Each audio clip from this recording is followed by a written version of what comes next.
ने अपने अंकल को भेजा। अंकल का नाम था सुल्तान खान। क्या नाम था? वो डाकी टाइप का आदमी भाई साहब सुल्तान खान। कई युद्ध लड़े हुए, भयंकर वाला एक्सपीरियंस बंदे को। सुल्तान खान आया। सुल्तान खान ने आगे पूछा, यार बताओ रे, पंगा चल क्या रहा है अपने यहाँ पर, क्या है, प्रताप को क्यों नहीं पकड़ पा रहे? ऐसी क्या चीज है? हिंदुस्तान की पूरे की फौज लगी हुई, एक राजा पहाड़ों में बैठ के हाथ नहीं आ रहा, ऐसा क्या कर रखा है?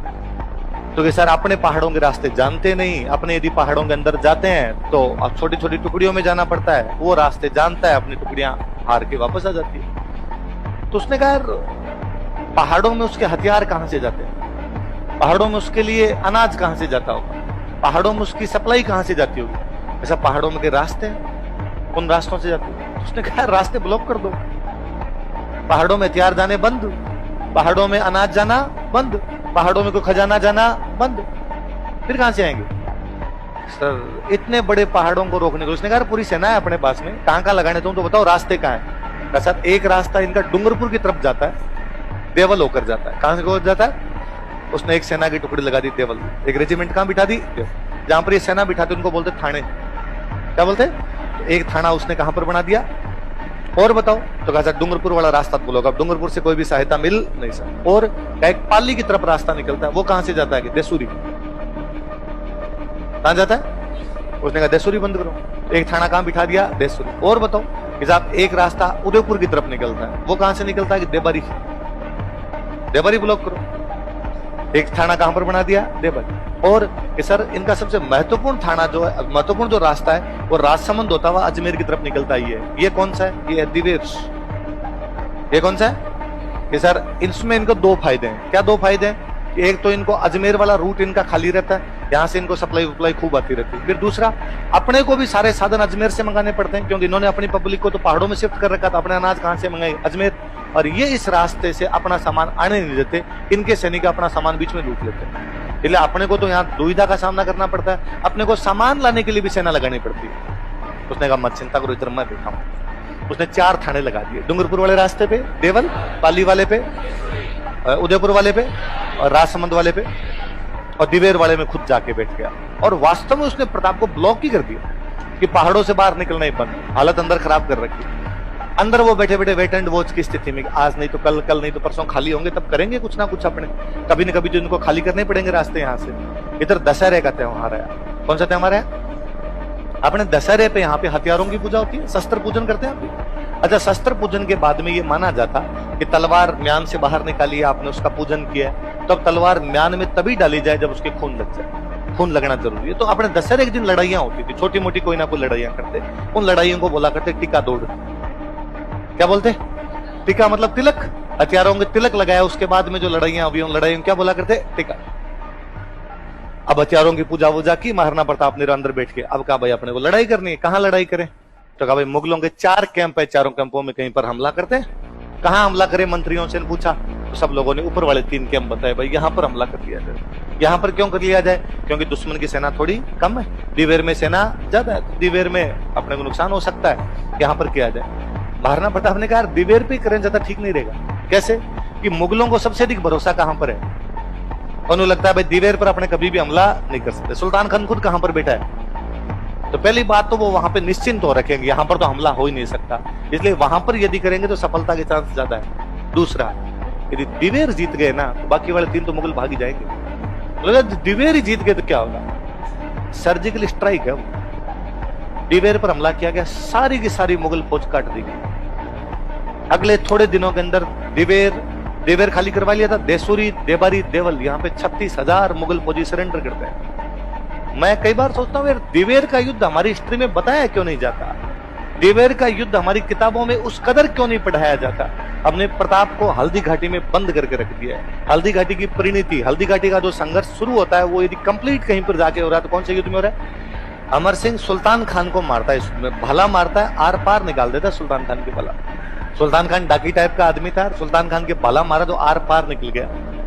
युद्ध जब समाप्त हो गया तो घायलों को उठा उठा के ला रहे थे, देखा सुल्तान खान घायलों में पड़ा तो महाराणा प्रताप खुद मिलने के लिए गए। भले भले दुश्मन हो यार, सेनापति था अगलों का, मरते हुए आदमी से मिला तो जाए कम से कम। सुल्तान खान बाप रहा अंतिम सी सांस गिन रहा है, तो महाराणा प्रताप गए सुल्तान के पास और उनको जाके पूछा, सुल्तान खान तेरी कोई अंतिम इच्छा हो तो बता। मरते हुए आदमी की अंतिम इच्छा तो पूरी की जाए। उसने कहा मैं उस लड़के को देखना चाहता हूँ जिसने मेरे बाला मारे। मैं सुल्तान खान, मेरे को सामने आ जाए, मैं आंखें निकाल दूं ना तो आदमी को डर लगता है, और नजदीक आ जाए मैं झिंटे पकड़ लूं ना, बिड़ा बिड़ा के मार दूं। मेरे भाला मारा यार, आर पार निकाला, तो मरने वाला सा था, तो मारना पड़ता। वो लगा यार अमर सिंह को बुलाएंगे कैंप में से, वो आएगा तब तक ये बावड़ा क्या आपका मर ही जाएगा। तो वहीं पास में कोई फौजी खड़ा था, उसका हाथ पकड़ का ये है, इसने मारा था। सुल्तान खान मरता मरता हंस के कहता है कि इसको तो मैं मरता मरता मार जाऊं। ये नहीं था वो लड़का जिसने मेरे मारा, मैंने उसकी आंखें देखी, उसकी आंखों में चिंगारी अलग प्रकार की थी। मारना पड़ता, अमर सिंह बुलाते हैं, दौड़ के आओ, उसको को बुला के लाओ।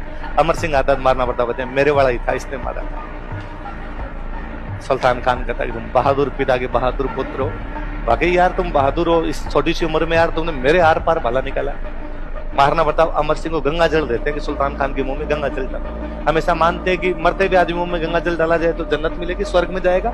ठीक है, दुश्मन है अपना, पर अब तो मर ही रहा है बेचारा, गंगा जल दिया। अब उसे गंगा जल वगैरह डाल दिया, उसकी बोली वोली बंद हो गई, आंखें बंद हो गई, पर उसकी धड़कनें चले थोड़ी थोड़ी, मरे नहीं। क्योंकि घायल आदमी के साथ सीधी सी दिक्कत है, जब तक पूरा खून नहीं निकलेगा वो मरेगा। ब्लड लॉस्ट होना पूरा जरूरी है, तभी वो मरेगा। ये तो क्या होता है भाई, आपका सिर फूट गया, खून फटाफट निकल गया, उसके भाला अंदर घुसा हुआ, तो उसका खून धीरे धीरे निकले उस घाव से। तो क्या यार, ये जब तक खून नहीं निकलेगा मरेगा नहीं, बापड़ा तड़फ रहा है यार पड़े पड़े इस प्रकार से। तो मारना पड़ता, अमर सिंह को कहते हैं कि भाला खींच के बाहर निकाल देते, एक झटके मर जाए। मरना तो 10 मिनट बाद मरे, 15 मिनट बाद मरे, क्यों तड़पे बेचारा, मर जाए। तो कहते वो इतना मोटा आदमी था कि अब अमर सिंह से भाला निकले नहीं, जाते तो यूं घुसा दिया बंदे ने, और निकले नहीं। उसके बाद अमर सिंह उसके दोनों पैरों पे खड़ा होकर दोनों हाथों से खींचता है, तब उसका भाला निकलता, तब वो मरता है। अमर सिंह वो योद्धा था जिसने सुल्तान खान के भाला आर पार कर दिया था। और हम बचपन से कहानियां सुनते हैं कि वो एक दिन घास की रोटी खा रहा था और उसके हाथ से वन बिलाव घास की रोटी छीन के भाग गया था। हरे घरे घास की रोटी ही जिद बन बिलावड़ो ले भाग्यो, छोटो सो अमरियो चीख पड़ो, राणा रो सुत्यो दुख जाग्यो। कोई घास की रोटी नहीं थी। कवि की कल्पना है, कवि कल्पना ही करता है। हम पढ़ते हैं जहां ना पहुंचे रवि। मैं कन्हैयालाल सेठिया का खूब आदर करता हूं, सम्मान करता हूं। उन्होंने कविता रची, इस कविता के माध्यम से उन्होंने महाराणा प्रताप को जन जन का नायक बना दिया। घर घर तक वो कविता हमारे पहुंची।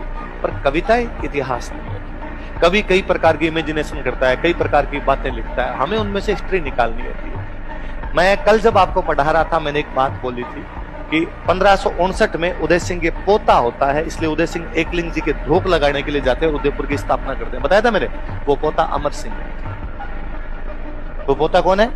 इसका मतलब अमर सिंह का जन्म कब हुआ है? 1559। हमें कहानी ये सुनाएगी कि हल्दी घाटी युद्ध के बाद प्रताप की आर्थिक स्थिति खराब हो गई थी, और खराब हो गई तो अमर सिंह एक दिन बैठा बैठा घास की रोटी खा रहा था और वन बिलाव उसके हाथ से छीन के भाग गया। हल्दी घाटी के युद्ध में अमर सिंह 17 साल का है। कितने साल का है? और आप कहते हो कि वन बिलाव उसके हाथ की घास की रोटी छीन के भाग गया था। हल्दी घाटी के युद्ध में उसकी पोस्टिंग थी उदयपुर। यदि मुगल उदयपुर की तरफ हमला कर दे, उधर महिलाएं थी परिवार की, उधर हमला कर दे, तो महिलाओं की रक्षा की जिम्मेदारी होनी चाहिए। वो हल्दी घाटी युद्ध के टाइम भी उदयपुर में लड़ रहा था।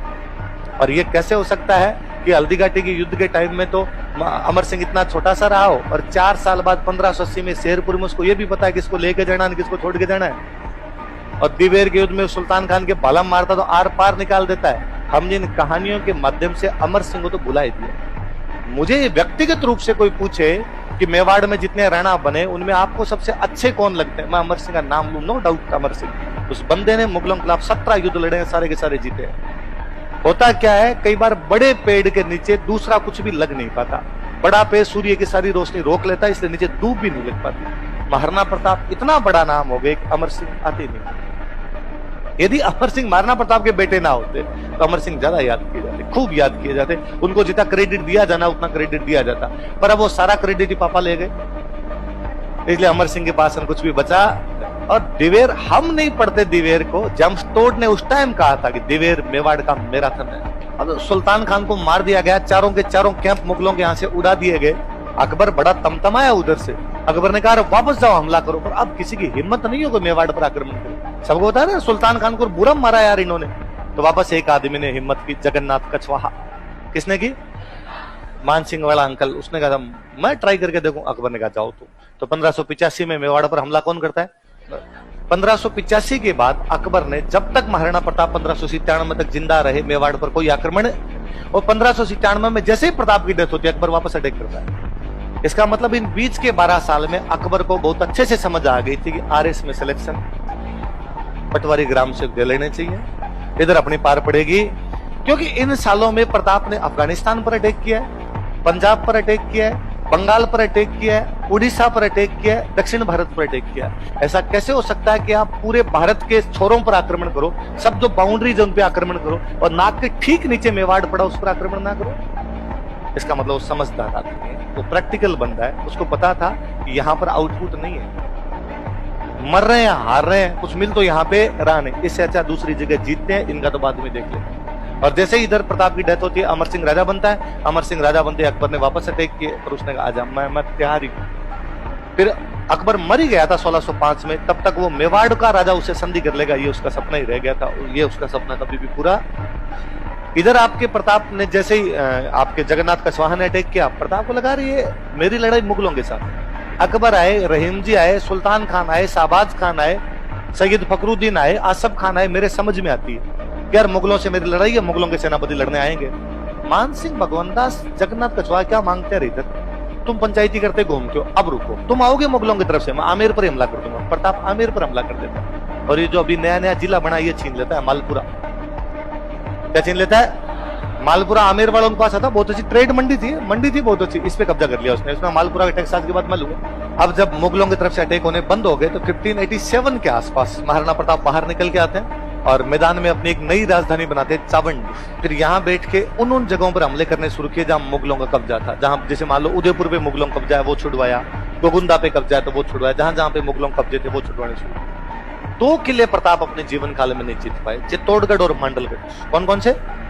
बाकी जहां जहां मेवाड़ पे मुगलों का कब्जा था वो सारे कब्जे उन्होंने छुड़वा लिए। फिर एक दिन चावंड में नए नए हथियार खरीदे थे, कोई धनुष खरीदा था, उसको चला के देख रहे थे, उसकी आगे वाली टूट गई, डोरी होती है तो टूटती, पीछे धक्का लगेगा, पीछे गिरे तो सर में लगी। तो होता है एक अपने साइंस में पढ़ते हैं क्लोटिंग, रक्त का थक्का जमना। तो अभी भी क्लोटिंग हो जाती है तो बंदे की डेथ हो जाती है। इसलिए जब भी कोई एक्सीडेंट केस होता है डॉक्टर सबसे पहले कहते हैं क्लोट नहीं जम गया हो। मतलब यदि आपका सिर फूट गया, खून निकल गया, आप कैसे नहीं मरे?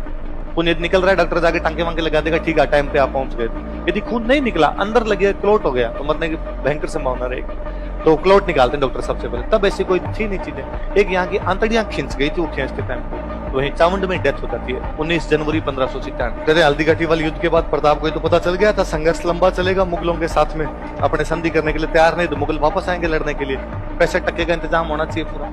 प्रताप गुजरात साइड में जा रहे थे, गुजरात में मुगलों का रास्ता उनके दिमाग में थी कि उधर मुगलों के इलाकों से टैक्स लेके आते, अपने पैसे से क्यों लड़े, इनके पैसे से लड़े।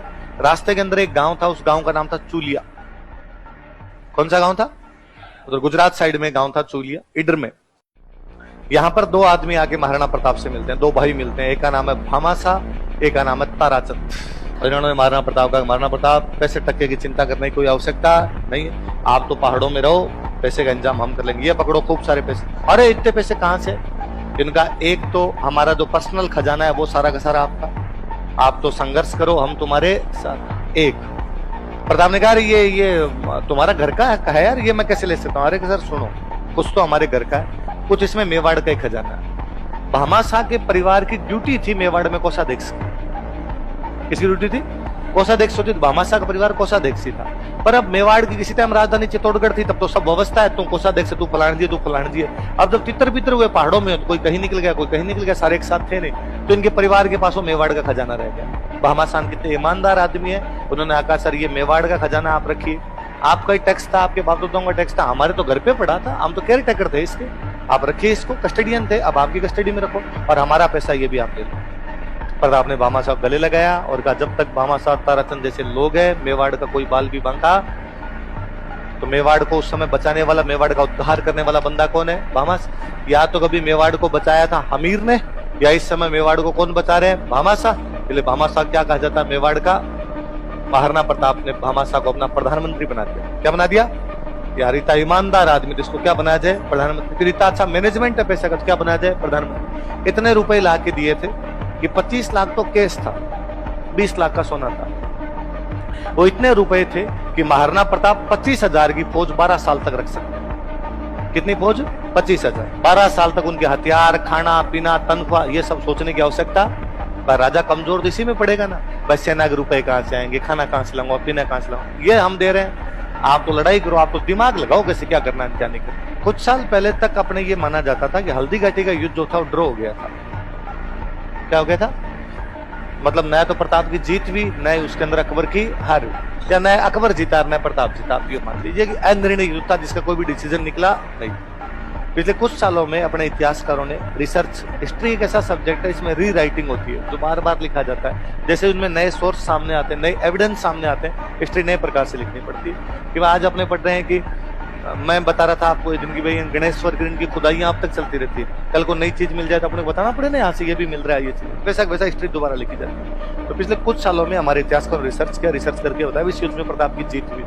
तो भाई क्या एविडेंस है आपके पास में प्रताप की? तब वो एक अपने राजस्थान के हिस्टोरियन एक चंद्रशेखर सर वो इसमें एविडेंस देते हैं कि हमें कई ऐसे ताम्र पत्र मिले हैं, कई ऐसे अभिलेख मिले हैं जिनसे पता चलता है कि प्रताप ने हल्दीघाटी के आसपास की जमीन हल्दीघाटी युद्ध के बाद लोगों को दान में बांटी। यदि प्रताप हल्दीघाटी युद्ध के ठीक बाद हल्दीघाटी के आसपास की जमीन किसी को दान में बांट रहा है, इसका मतलब जमीन किसके पास है? और यदि जमीन प्रताप के पास है, इसका मतलब युद्ध में जीत किसकी हुई है? प्रताप। ये तो नहीं हो सकता ना कि युद्ध में जीत अकबर की हुई हो तो उसने जमीन पर कब्जा कर लिया, जमीन पे कब्जा कर लिया तो बाद में वो फिर प्रताप कैसे दान में दे सकता है? भाई मेरे पास कोई चीज होगी वही तो मैं दान में दूंगा। ये थोड़ी है कि मेरे पास तो खुद के पास तो मादलिया ही निर्माव कर रहा हूँ, सोने की चेन ले जा। आप सर खुद तो गले में धागा डाल के घूम रहे हो, हमें सोने की चेन बांट रहे हो, तो जिसके पास होगा वही देगा। यदि वो प्रताप के पास काम हो, प्रताप बांट रहा है, तो ये उदयपुर वाला अभिलेख के मंडेर वाली जागीर उस रिसर्च में खूब काम है। आजकल तो बाकायदा वहां पर बोर्ड ही लगा दिया, इसमें लिखा कि इसमें किसकी जीत हुई थी? प्रताप की। तब ये कई ऐसे सोर्स काम में लिए गए थे, याद रहेंगे आपको। तो मंडेर की जागीर किसको दान में दी गई थी? सादुलनाथ त्रिवेदी। ये जानकारी कौन से अभिलेख से मिलती है?